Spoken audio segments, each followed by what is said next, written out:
자, 요한복음 15장 12절에서 17절 하나님의 계시 말씀 교도하겠습니다. 12절 내 계명은 곧 내가 너희를 사랑한 것 같이 너희도 서로 사랑하라 하는 이것이니라.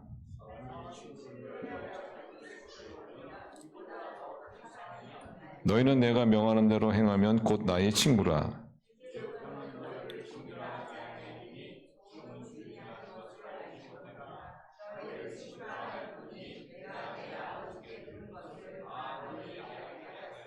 너희가 나를 택한 것이 아니요 내가 너희를 택하여 세웠나니 이는 너희로 가서 열매를 맺게 하고 너희 열매가 항상 있게 하여 내 이름으로 아버지께 무엇을 구하든지 다 받게 하려 함이라.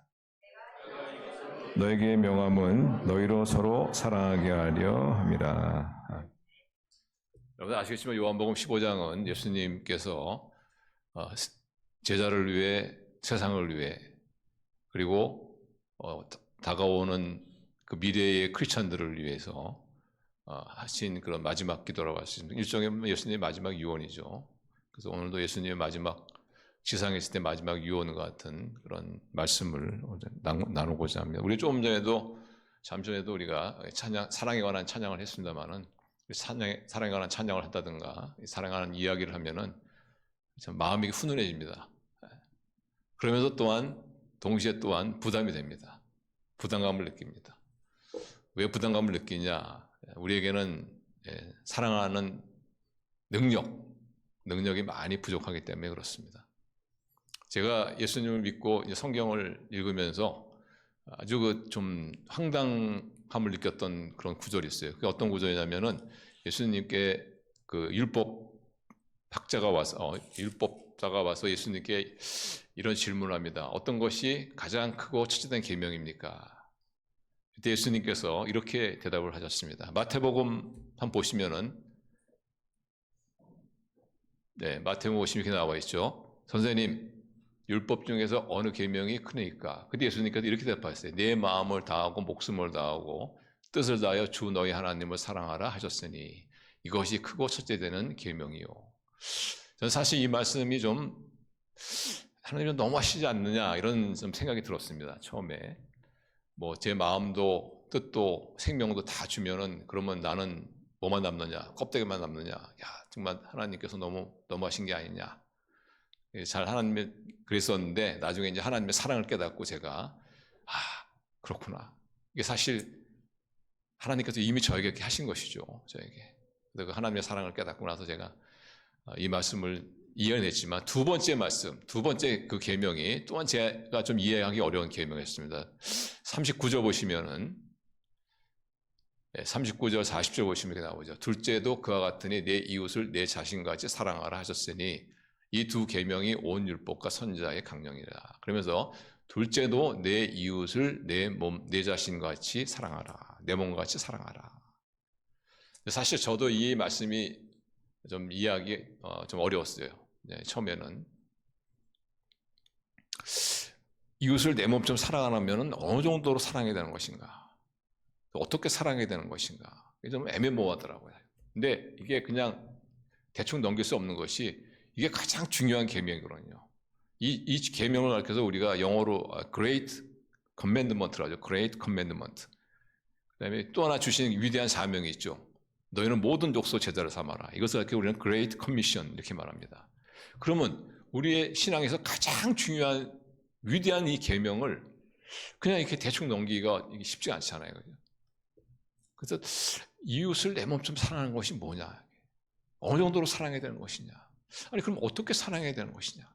이런 거에 대해서 좀 애매모호했었는데 물론 나중에 대답은 얻었지만 그런데 오늘 본문에 보시면은 거기에 대한 예수님의 대답이 있습니다. 다시 말하면 어떻게 이웃을 내 몸처럼 사랑하느냐에 대한 방법을 예수님이 제시하고 있어요. 그것이 뭐냐면 12절입니다. 12절. 자, 12절 우리 같이 읽어요. 시작. 내 계명은 곧 내가 너희를 사랑한 것 같이 너희도 서로 사랑하라 하는 이것이니라. 이겁니다. 이거. 내 이웃을 내 몸처럼 사랑하라. 어떻게? 예수님께서 제자를 사랑한 것처럼 사랑하는 것입니다. 그것이 바로 이웃을 내 몸처럼 사랑하는. 그것이 바로 우리가 가장 중요한 첫째 계명을 순종하는 그런 방법이죠. 사실 이 말씀은 예수님께서 제자들에게 하신 말씀이죠. 근데 제자들이 이 예수님의 말씀을 들었을 때 딱 감을 잡았어요. 아, 내가 너희를 사랑한 것처럼 너희가 서로 사랑하라. 그때 제자들이 감을 확 잡았어요. 왜냐하면 예수님과 제자는 3년 동안 동고동락하게 했잖아요. 그죠? 같이 자고 먹고 또 사역하고. 그래서 그런 가운데 예수님의 사랑을 보고 예수님의 사랑을 경험했습니다. 그래서 이 예수님의 사랑을 알고 경험한 이들이 내가 너희를 사랑한 이 사랑으로 너희가 서로 사랑했을 때는 쟤들이 그냥 확 감을 잡았겠죠. 근데 사실상 우리는 제자들만큼 이렇게 감을 확 잡기는 어려워요. 그렇지만 우리가 오늘 말씀을 통해서 예수님 이웃을 내 몸처럼 사랑하라. 어떻게? 내가 제자를 사랑한 것처럼 사랑하라 하는 이 말씀에 대한 어떤 좀 나름대로 좀 이렇게 좀 감을 좀 잡을 수가 있다고 생각합니다. 한마디로 말하면 예수님께서 제자를 사랑한 것 같이 사랑하라는 그 사랑은 무슨 사랑이냐? 한마디로 말씀드리면은 사랑할 수 없는 사람을 사랑하는 것입니다. 따라하겠습니다. 사랑할 수 없는 사람을 사랑하는 것이다. 여러분, 이것이 이웃을 내 몸처럼 사랑하는 그 계명에 순종하는 방법이에요. 사랑할 수 없는 사람을 사랑하는 것이다. 사실 우리가 주위에 보면은 막 사랑하고 싶은 마음이 드는 사람이 있죠. 막 정이 가고 마음이 가고 아주 뭐 배운 것도 많은데 아주 겸손하게 그냥 잘한 아는 척도 안 하시고 그냥 또 모른 척 하시는 이런 분이라든가 또는 아주 뭐 밝은 분들 또 겸손한 분들 이런 분들은 저절로 이렇게 마음이 가죠. 또 유머 감각도 아주 뭐 유머 감각도 있으시고 재밌으시고 이런 분들은 저절로 이렇게 사랑하고 싶지 않아도 막 사랑하는 마음이 생기죠. 마음도 가고 정도 가고. 그런데 예수님에게서는 이러한 사랑하고 싶은 사람을 사랑하는 이런 사랑은 예수님에게 특별한 게 아니에요. 사실 예수님의 말씀은 이런 사랑은 바리새인도 한다고 합니다. 사랑을 받을 가치가 있는 사람, 사랑을 받을 어떤 자질이 있는 사람을 사랑하는 것은 바리새인도 한다는 거예요. 바리새인. 예수님이 그 당시에 가장 미워했던 사람이 누구냐? 바리새인을 말해요. 미워했다기보다는 안타까워했던 사람이 누구냐면 바리새인들이거든요. 그 예수님의 말씀은 뭐냐면은 사랑을 받을 가치가 없는, 사랑할 그런 어떤 사랑을 받을 자질이 없는, 정말 사랑할 수 없는 그런 사람을 사랑하는 것. 이것이 예수님께서 우리에게 요구하시는 그런 사랑이다. 여기서 너희는 예수님이 말한 대상은 제자들입니다. 제자들. 예수님의 제자들에 대해서 여러분이 어떤 생각을 가지고 있는지 모르지만 예수님의 제자들은 그렇게 막 정이 가고 마음이 가고 이렇게 뭐 좋은 감정이 가는 그런 사람들이 못 돼요. 예수님께서 십자가에 죽여서 예루살렘에 올라갈 때 그때 제자 둘이 와서 예수님께 청탁을 넣죠. 예수님이 왕이 되시면은 하나는 우의정, 하나는 좌의정을 주십시오. 이런 지금 예수님은 죽으러 올라가시는데 예수님이 그런 청탁을 넣는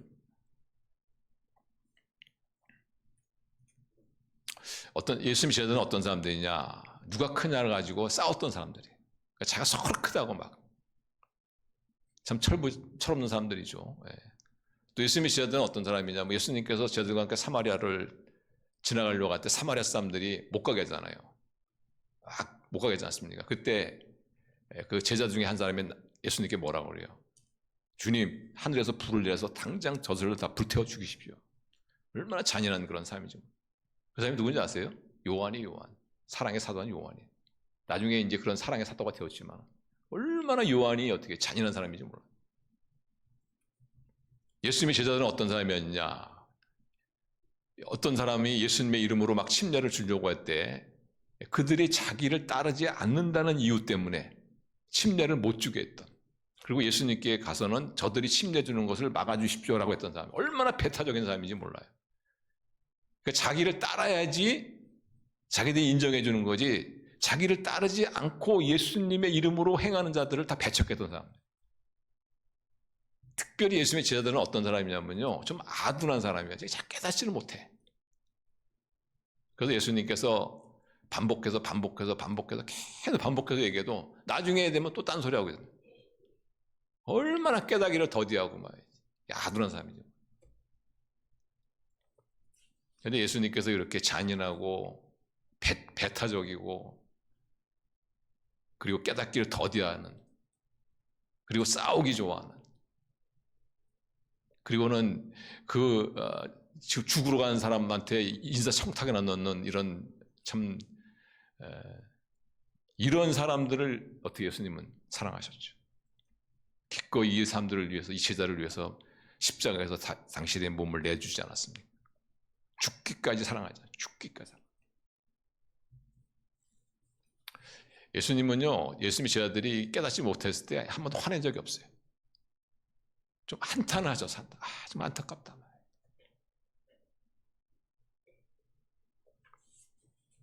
그래서 예수님의 말씀은 뭐냐? 사랑할 수 없는 사람을 사랑하는 것이다. 배타적이고 잔인하고 깨닫기를 더디하고 싸우기 좋아하고 그런 제자들, 꼭 여러분은 아니고 저 같은 제자들을 끝까지 사랑한, 도저히 사랑할 수 없는 사람을 사랑했던 그 사랑. 그래서 예수님께서 말씀은 뭐냐? 사랑할 수 없는 사람을 사랑하는 것이다. 사랑할 수 있는 사람을 사랑하는 것은 바리새인도 한다.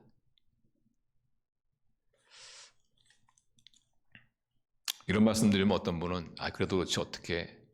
그래 다시 말하면 뭐예요? 예수님의 말씀은 네가 미워하는 사람이 있느냐? 사랑하라. 내가 너에게 원수가 있느냐? 그 원수를 사랑하라. 그것이 바로 사랑할 수 없는 사람을 사랑하는 거예요. 이런 말씀을 들으면 이제 어떤 분 같은 경우는 그래도 미워하는데 어떻게 사랑할 수 있습니까? 미워하는데 어떻게 사랑할 수 있습니까? 근데 이런 말씀을 하는 이유는 뭐냐면 이 사랑을 이 감정적인 차원, 감정의 차원에서 자꾸 생각하기 때문에 그렇습니다. 물론 사랑에는 감정의 차원이 있죠.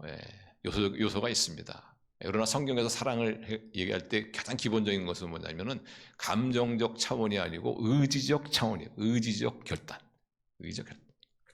이게 바로 저 사람을 내가 미워하지만, 저 사람이 원수지만, 그러나 저 사람이 어떤 필요를 내가 채워주고, 저 사람이 나에게 도움을 요청할 때 도움을 주고, 저 사람을 유익하게 하는 그 어떤 일을 하는 것, 이것이 바로 예수님이 말씀한 아가페의 사랑이죠. 다시 말하면 사랑할 수 없는 사람을 사랑하는 사람. 그래서 우리가 감정 없이 의지적 결단으로 사랑할 수 없는 사람을 사랑해야 된다. 이것이 예수님께서 말씀하신 그 사랑이에요. 다시 말하면 이웃을 내 몸처럼 사랑하라. 어떻게 사랑합니까? 예수님께서 제자를 사랑한 것처럼 사랑할 수 없는 사람을 사랑하는 거예요.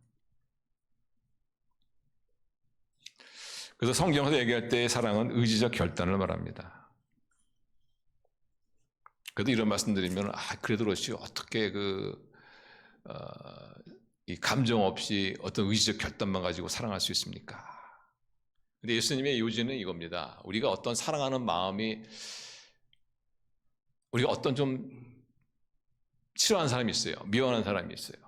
근데 그 사람에 대한 어떤 좋은 마음이 들 때까지는 내가 그 사람을 사랑하지 않겠다면 결코 그 사람을 사랑할 때가 오지 않습니다. 그럴 기회가 오지 않아요. 그런데 이 결단을 하잖아요. 의지적 결단하잖아요. 사실상 이런 경우도 있습니다. 그 상담, 부부 상담하시는 분들 보면은 부부 상담하러 이렇게 오지 않습니까? 그러면은 뭐 남편이 너무 미워요. 막 이런 상담하면은 그걸 감정으로만 대하지 말고 그러면 이렇게 해버려요. 남편이 하는 것마다 미우면은 그 남편을 향해서 아유 참 잘합니다 이렇게 칭찬해주고, 그리고 난 당신 없이는 못 살아 이렇게 한번 미친 척하면서 한번 이렇게 얘기해버려요. 이렇게 반복해서. 근데 그걸 갖다 반복해서 정말 미친 척 얘기하잖아요. 그럼 어느 순간인가는, 그리고 그렇게 사람이 칭찬을 듣지 않습니까? 그럼 사람이 변해요.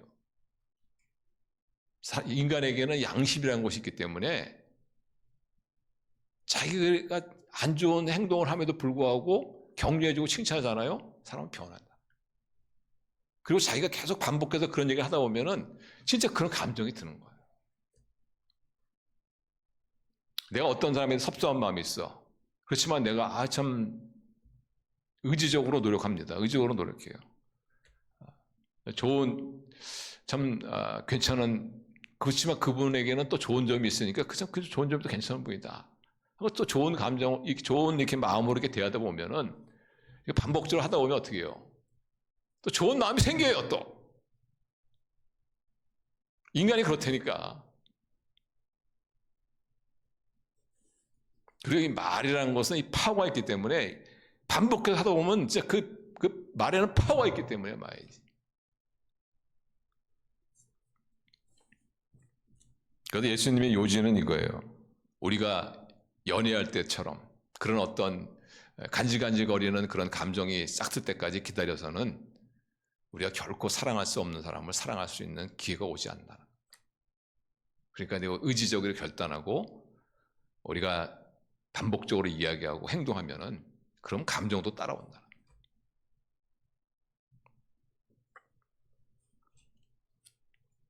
그래서 우리 성도님들 그 마음이 없다 할지라도 자꾸 이렇게 입으로 고백하고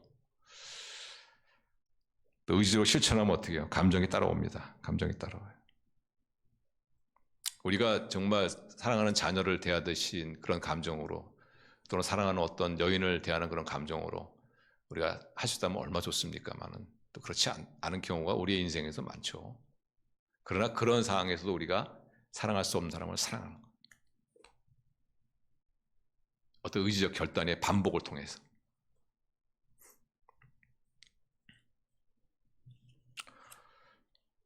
예수님께서 바로 그런 말씀을 하고 있는 겁니다. 이럴 때 우리는 예수님이 말씀하신 것처럼 사랑할 수 없는 사람을 사랑할 수 있다. 심지어는 내가 미워하는 사람, 원수마저 사랑할 수 있다. 예수님이 요구하는 사랑은 이거예요. 원수를 사랑하는 거예요. 원수를. 내가 마음을 줄 만한 사람을 사랑하는 건요, 그 사랑도 아니야. 그거는 바리새인도 하는 거예요. 바리새인. 여러분 한번 삶을 한번 잘 돌봐주세요. 한번 잘 살펴보세요. 내가 바리새인 수준의 사랑을 하고 있는가? 아니면 정말 예수님이 요구하시는 이런 사랑을 하고 있는가? 아가페 내 사랑을 하고 있는가? 아가페 사랑을 하지 못했다면 그 이유는 자꾸 이 사랑을 감정적인 차원에서만 다뤄서 그런 거예요. 감정적인 차원. 근데 성경에서는 사랑을 감정적인 차원에서 안 다룬다니까. 의지적 차원에서 다룬다. 의지적 차원. 그래서 하나님께서 우리를 내가 미워하는 사람을 좋아하라 이렇게 말하지 않았어요. 이렇게 말씀했으면 큰일 날 뻔했습니다. 진짜. 왜냐 아무도 못 지켜 이거를. 좋아한다는 것은 감정적으로 좋아하는 거거든요. 근데 예수님께서 그렇게 말씀하지 않으시고 원수를 사랑해라. 원수가 필요한 거 있으면 그 필요를 채워주고, 도움을 요청하면 도와주고, 그에게 유익한 것을 행하라. 그래서 누가복음 6장 27절 28절 이렇게 말합니다. 우리 한번 같이 읽어요. 시작. 그러나 너희의 듣는 자들에게 내가 이르노니 너희 원수를 사랑하며 너희를 미워하는 자들을 선대하며 너희를 저주하는 자를 위하여 축복하며 너희의 모욕한 자를 위하여 기도하라. 우리가 이 말씀을 그냥 읽으면 이게 어떻게 가능합니까? 이런 생각이 들죠. 그런데 우리가 반복하다 보면 그런 감정도 나온다는 거예요. 감정도 나온다. 그리고 사랑이라는 것은 감정적인 차원이 아니고 의지적 차원이라는 것을 여러분이 꼭 기억하셔야 돼요. 하나님이 좋아라고 하지 않고 사랑하라고 하셨지? 이렇게 항상 생각하셔야 돼요. 좋아라고 하지 아니하시고 사랑하라고 하셨지? 이렇게 생각하셔야 돼요.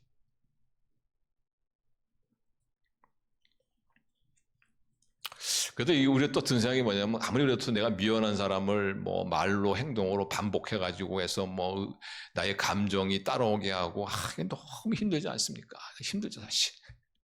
왜냐하면 사랑이라는 것은 정말 감정을 완전히 배제할 수는 없거든요.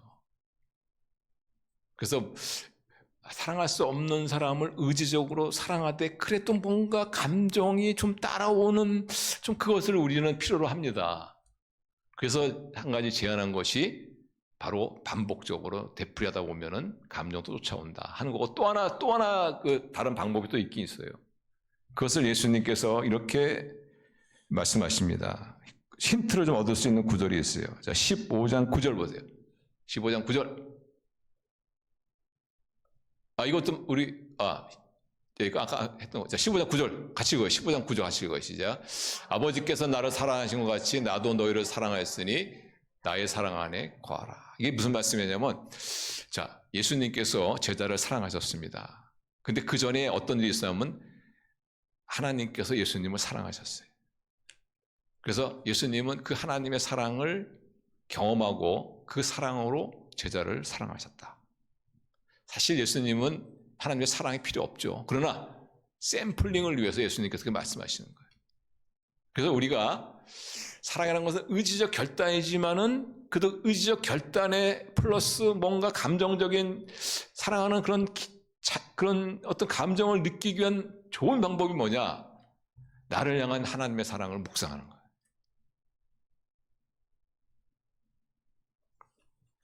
저도 가끔 그런 때가 있습니다. 이렇게 좀 어떤 좀 황당한 일이 있을 때는 하나님 어떻게 그럴 수 있습니까? 그러면 어느 순간인가 하나님이 이렇게 말씀하시는 거예요. 야, 너는 어떠냐? 너는 어떠냐? 그렇죠.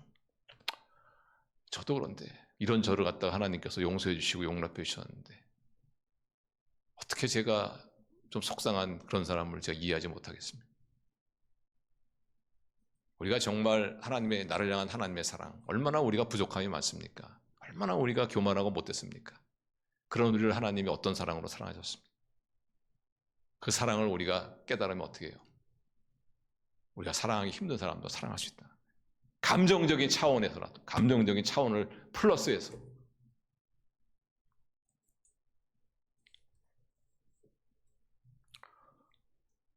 그래서 우리가 이런 하나님의 사랑을 깨달기 위해서는 좀 주님을 좀 깊이 묵상하는 시간이 있어야 돼요. 그것이 우리 사순절 기간이 얼마나 좋은지 모릅니다. 주님의 고난과, 여러분, 주님의 고난과 죽음이 누구 때문입니까? 누구 때문이에요? 옆에 있는 사람 때문이에요? 내 자신이죠. 정말 그런 나를 향한 주님의 사랑을 우리가 깨닫는다면, 그리고 그러한 사랑으로 내가 섭섭해하고 미워하는 그런 사람을 사랑하신다면, 우리가 좀 의지적 결단을 넘어서서 또 감정적 차원에서도 그분을 사랑할 수 있습니다.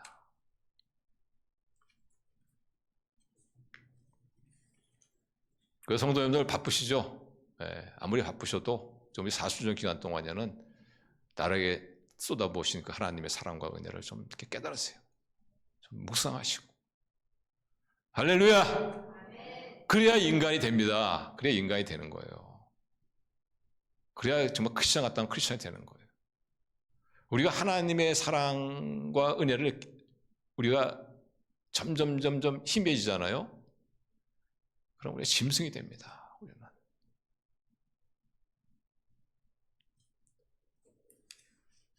우리가 정말 하나님이 나를 위해 베풀었던 그 사랑과 은혜를 기억하면 정말 내가 사랑할 수 없는 사람 사랑할 수 있습니다. 의지적 차원만이 아니라 감동적 차원에서라도.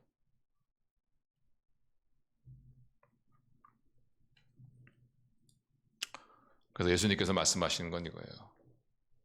하나님께서 나를 사랑하신 것처럼 나도 그 사랑으로 너희를 사랑한다. 마찬가지입니다. 우리가 하나님의 그 사랑을 우리가 체험한 우리, 깨달은 우리, 그래서 그 사랑으로 우리가 사랑하기 힘든 사람을 사랑하는 그런 저와 여러분이 될 수 있기를 바랍니다. 자, 그래서 우리가 이와 같이 예수님의 사랑으로 사랑하면은 어떻게 되느냐? 어떻게 되느냐? 자, 먼저 따라하겠습니다. 예수님의 친구가 됩니다. 예수님의 친구가 되는 거예요. 예수님의 친구가. 우리가 사랑할 수 없는 사람을 사랑하면은 어떤 사람이 되느냐? 예수님의 친구가 되는 거예요.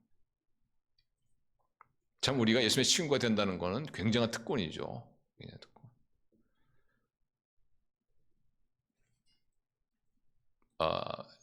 직장에서 봉급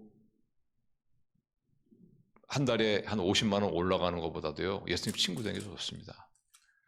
여러분 봉급 50만 원 올라가는 곳 예수님의 친구 되는 것을 선택하시길 바랍니다. 훨씬 더 좋은 거예요. 훨씬 더 좋은.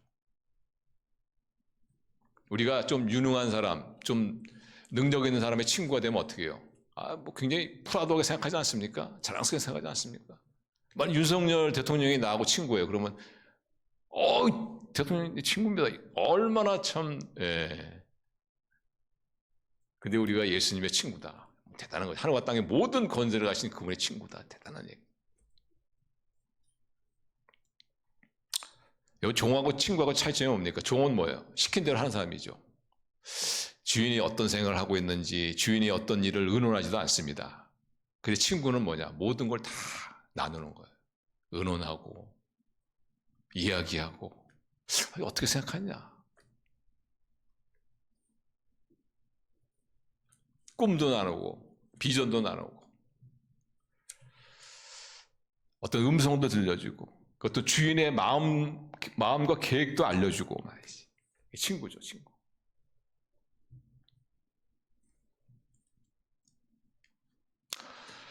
그리고 예수님께서 말씀하시기를 하나님께서 나에게 말씀하신 모든 것을 너희가 다 알려주겠다. 내가 친구가 되면. 15절 보시면 15절 보세요.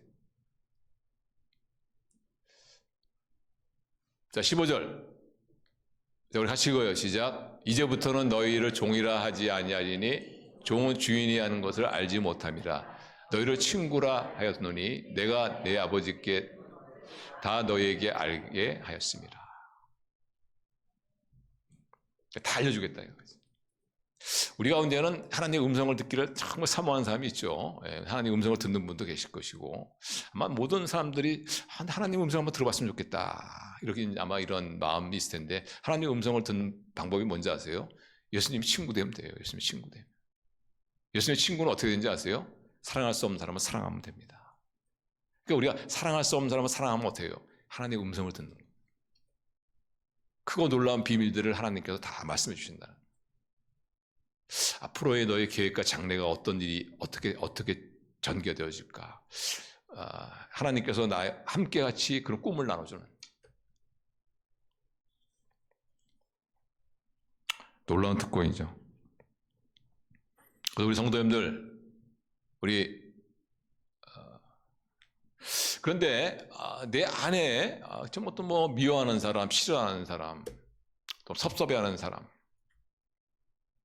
이런 사람으로 있는 이상은 따라했습니다. 절대로 하나님의 음성을 못 듣는다. 하나님의 음성을 들으려면요, 하나님의 친구가 되셔야 돼요. 친구가 되려면 사랑할 수 없는 사람을 사랑해야 돼요.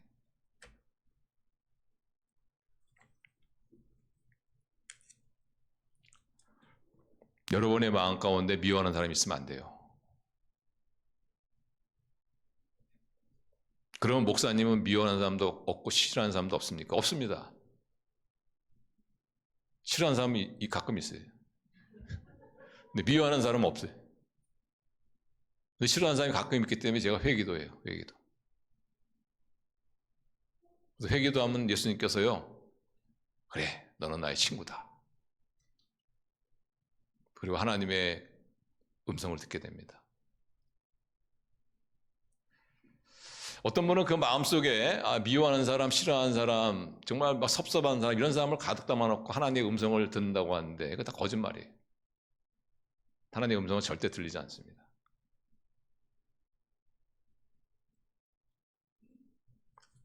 그래서 여러분들 우리 하나님의 음성을 듣기를 정말 원하시면은 여러분의 그 마음 안에는 적어도 미워하는 사람은 없어야 돼요. 그리고 싫어하는 사람이 있을 수 있어요. 그러나 그때마다 여러분이 회개기도 하십니다. 회개기도. 다시 예수님과 친구가 되셔야 돼요.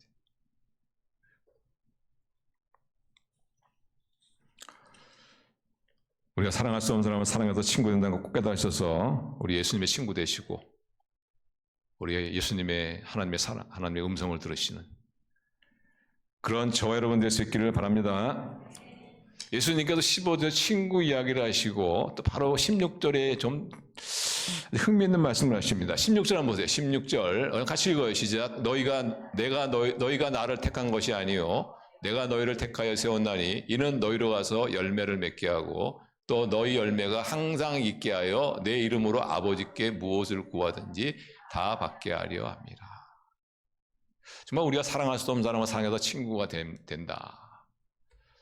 그런 우리의 삶에서 우리 주님의 어떤 일이 있냐면은 여기 보시면은 택했다 이 말이 뭐냐면은 영어로 성경을 보시면 appoint 이렇게 됐습니다. 이 말은 뭐냐면요, 내가 지금 처한 자리를 하나님께서 지정하셨다 이렇게 말합니다. 이런 얘기. 그러니까 내가 지금 어떤 사람과의 좀 불편한 관계가 있어. 이건 우연히 일어난 것이 아니고 하나님께서 그 상황을 선택하셨다 이런 뜻입니다. 선택하셨다 이런 뜻이. 내가 지금 아주 어려운 그런 상황 가운데 있어. 그것은 그냥 재수가 없어 일어난 것이 아니고 하나님께서 그러한 상황을 appoint, 그런 상황 속에 나를 앉혀놓으셨다. 자, 중요한 거 이겁니다. 그런데 그 이유가 뭐냐? 이 두 가지 목적을 위한 거예요. 그 첫 번째 목적이 뭐냐면 바로 열매를 맺게 한 것이다. 열매를 맺게 한 거예요. 그러니까 이겁니다. 우리가 하나님 예수님의 친구가 되잖아요. 우리의 삶의 모든 상황들, 특별히 어려운 상황들. 근데 그 어려운 상황들이 어려운 상황으로 끝나는 것이 아니고 열매를 맺는. 여기서 열매라는 것은 성령의 열매를 말합니다. 우리가 성령의 열매를 맺는 것은, 열매를 맺는 건 하나님의 소원이에요. 하나님의 소원. 우리 삶에 하나님의 소원이 이루어지는 그러한 열매를 맺는 상황으로 하나님께서 사용하신다는 거예요. 그 모든 것들을. 그러니까 소위 말하면 우리의 삶이 어떤 후회라든가 절망이라든가 어떤 탄식으로 되는 것이 아니고 열매 맺는 모든 것으로 이어진다는 거예요. 열매로 이어진다. 기가 막힌 거죠, 한마디로. 그 성령의 열매 한번 보세요. 갈라디아서 5장 22절 23절. 성령의 열매는 따라 같이 읽겠습니다. 시작. 오직 성령의 열매는 사랑과 희락과 화평과 자비와 양성과 충성과 온유와 절제니 이 같은 것을 금지할 법이 없느니라.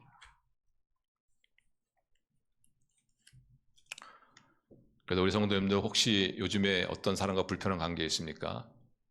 하나님께서 appoint, 그 상황 속에 넣으신 거예요. 왜? 열매를 맺게 하기 위해서. 아름다운 열매를 맺게 하기 위해서.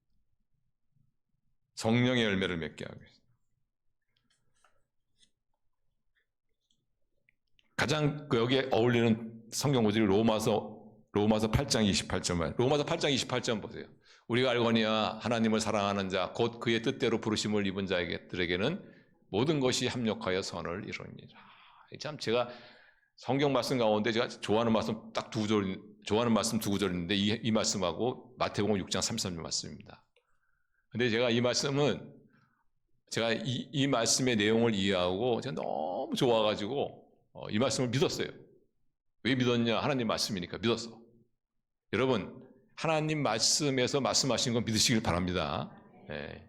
그게 우리의 일차적인 믿음이에요. 하나님 말씀하시니까 믿는 거예요, 그냥. 지금도 믿어요. 근데 지금은 왜 믿느냐? 하나님 말씀이기 때문에 믿는 것보다는 이 말씀이 사실이니까 믿는 거예요. 사실. 그래서 제가 그 살았던 날들을 이렇게 가끔 돌아오면은, 그때 내가 힘들었을 때, 그때는 나에게 왜 이런 어려움이 생기지? 근데 나중에 이렇게 지나고 나면요, 이런 유익함이 있었구나. 이런 나의 유익함을 위해서 이런 것들이 있었구나. 그러니까 우리에게 그런 열매를 맺는 그 모든 것들로 다 주님께서 연결시켜 준다는 거예요. 놀라운 축복이죠.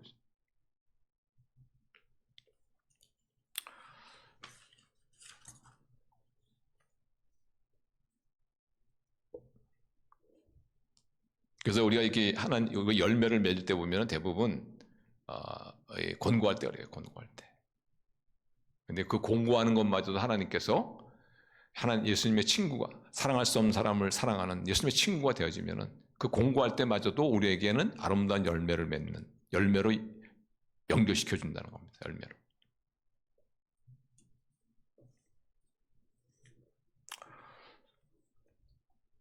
이게 보면요, 그 어려울 때 뭔가 사람이 어떤 변화가 있지, 좋을 때는 이게 변화가 잘 안 되더라고, 사람들. 형통할 때 변화되는 것을 저는 본 적이 없는 것 같아요. 그래서 어떤 분은 너무 이렇게 삶이 형통하면 좀 걱정이 돼요, 사실. 왜냐면 교만해질까봐, 하나님이 멀어질까봐, 사실 걱정이 됩니다. 이 목사라는 위치가 참 이게 애매모호해요, 사실. 잘 되면은 좋을 것 같은데도, 저분이 저러다가 또 믿음 닦아먹고 또 교만해지고, 그럼 어떡할까? 특별히 예수님 믿은 지 얼마 안 되는 분인데 너무 그냥 승승장구하고 너무 뭐 그냥 잘 되면은요, 엄청 걱정됩니다. 거의 믿음 다 까먹거든요. 거의.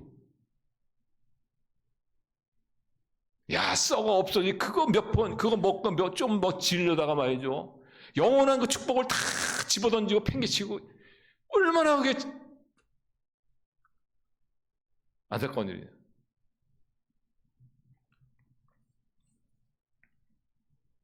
제가 역경 가운데 변화되는 거는 봐도 축복 가운데 변화되는 거는 제가 거의 본 적이 없어요. 그래서 우리가 역경 가운데 있지만은 하나님께서 나를 이 자리에 앉혀줬다. 어떤 성령의 열매 있는 목적을 위해서. 그리고 그 변화를 통해서 나를 축복하시고 나의 변화를 통해서 이웃을 축복하시는 그것을 위해서 하나님께서 지금 나를 이 자리에 선택하시고 앉혀주셨다. 그러니 얼마나 우리가 복된 사람입니까? 예수님의 친구가 얼마나 놀라운 사람입니까? 그리고 두 번째 앉혀주신 이유가 나오죠. 그게 뭐냐면은 바로 기도응답을 위해서. 기도응답. 16절 보시면 16절 다시 보시면은 나오죠. 후반절 보시면 또 너희 열매가 항상 있게 하여 내 이름으로 아버지께 무엇을 구하든지 다 받게 하려 함이라. 우리가 사실 좀 기도에 대해서 좀 다른 생각을 할 수가 있는데 어떤 분은 기도 그러면은 관심 없고 주기 싫어하는 하나님을 어떻게든지 감동을 시키고 어떻게든지 설득해서 내가 응답받는다 이런 식으로 좀 이렇게 생각하는 분들이 계시더라고요. 근데 그렇지가 않습니다. 우리 모두가 다 기도 응답받는 것이 하나님의 소원이에요. 근데 우리는 기도 응답 받는 방법을 몰라. 하나님의 소원은 우리가 구하는 것을 다 응답해 주시는 것이 하나님의 소원이에요. 우리가 하나님께 쥐어짜가지고 빼내는 게 아니고 하나님이 우리 모든 기도에 응답해 주는 게 하나님의 소원이에요. 근데 그 하나님의 소원을 우리가 맛보는 방법을 몰라서 그래요. 방법이 뭐냐? 바로 사랑할 수 없는 사람을 사랑하는 것입니다. 근데 우리가 하나님을 사랑할 수 없는 사람을 사랑하면은 하나님께서 우리가 들은 그 기도에 응답해 주실 뿐만 아니라 우리 기도의 능력을 더 확대시켜 주십니다. 확대시켜 주세요. 자, 하나님께서 천지를 창조하시고 그 천지를 인간들에게 맡기지 않습니까? 관리를 잘하라고. 그러면서 뭘 주냐면 힘을 줬어요. 힘을. 그래서 우리는 무거운 물체를 나를 수 있는 육적인 힘이 있는 거예요. 또 정신세계를 탐구할 수 있는 정신력이라는 게 있는 거예요. 정신의 능력이라는 게 있는 거예요. 또 하나의 능력인데 그것이 뭐냐면 인간으로서는 도저히 할 수 없는 일을 하나님을 통해서 할 수 있는 기도의 능력을 주신 거란 말이에요. 그래서 하나님께서는 사랑할 수 없는 사람을 사랑한 사람을 예수님의 친구로 삼아주시고 또한 그에게 모든 삶의 상황들 속에서 열매로 연결시켜 주실 뿐만 아니라 또한 기도의 능력, 기도의 힘을 주신 거예요.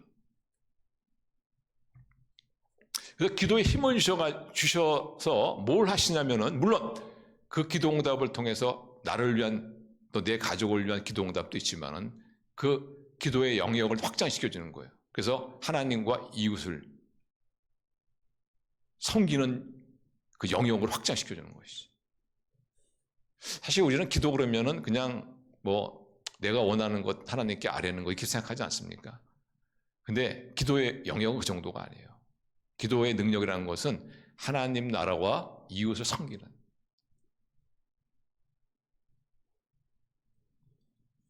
이렇게 생각하시면 돼요. 어떤 사람이 돌아가셨는데 돌아가시기 전에 100억을 남겼어. 근데 내 이름으로 100억이라는 돈을 남긴 거야. 놀라지도 않으시네. 돈도 없으시면서 놀라지도 않으시네. 근데 그래서 와, 100억이 들어온 겁니다.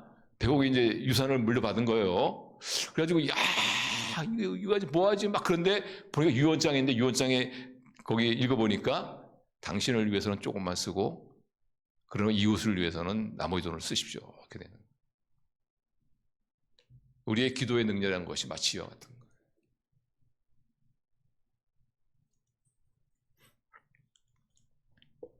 거예요. 누구에게 이런 기도의 능력을 나타내시느냐? 사랑할 수 없는 사람은 사랑하는 자에게.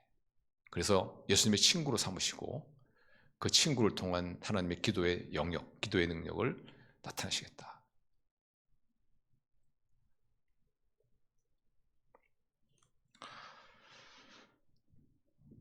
그래서 여러분, 기도라는 것은 꼭 나와 내 가족만을 위한 건 아니에요. 하나님의 사역과 이웃을 위한 축복의 통로다 하는 것을 여러분이 꼭 기억하시고,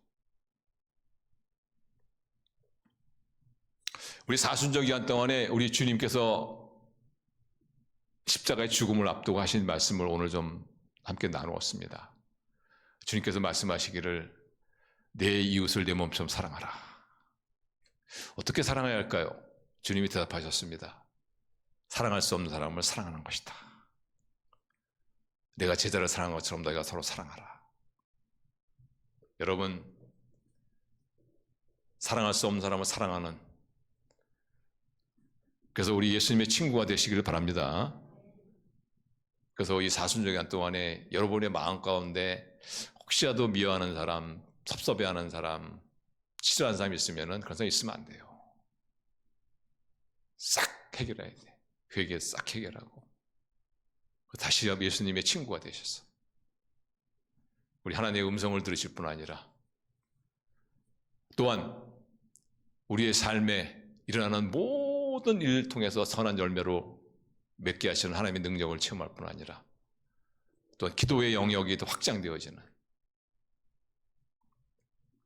그래서 우리 주님의 친구가 되어져서 정말 아름다운 많은 열매를 맺으시고 정말 기도하는 것마다 다 응답받으시는 그런 축복을 맛보시기를 주님의 이름으로 축원합니다. 기도하시겠습니다.